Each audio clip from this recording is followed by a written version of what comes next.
এখানে আমি নিয়েছি কয়েক টুকরো তরমুজ, তার সাথে নিয়েছি চিনি আর কিছুটা ঘন দুধ।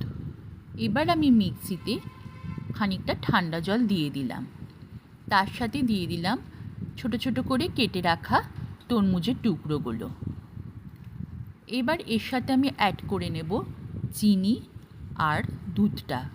দুধটা যত ঘন হবে এর টেস্টটা কিন্তু ততই ভালো হবে। তারপর এটাকে আমি মিক্সার গ্রাইন্ডারে একটু ঘুরিয়ে নেব। আর গরমের ফল বলতে তো এখন এগুলো আম, তরমুজ, সবেদা, জামরুল, এগুলো একটু বেশ মিক্সিতে ঘুরিয়ে নিয়ে তারপর বেশ একটু শেক করে খেলে ভালোই লাগে। দেখুন আমার তরমুজটা কিন্তু রেডি হয়ে গেছে। এটা আমি খানিকটা ঢেলে দিলাম আর এর মধ্যে আমি কিছুটা আইস কিউব দিয়ে দিচ্ছি। যাদের ঠান্ডা লাগবে বেশি তারা কিন্তু আইস কিউবটা নাও দিতে পারেন। যেহেতু আমি এখানে ঠান্ডা জলটাও নিয়েছি, আইস কিউবটাও আমি এখানে দিয়ে দিলাম। আপনারা দুটোকেও না চাইলেও দিতে পারেন। আর কুচি করে কিছুটা আলমন্ড এর মধ্যে দিয়ে দিয়েছি।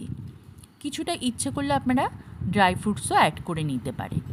দেখুন চটজলদি আমার তরমুজের শেকটা তৈরি হয়ে গেল।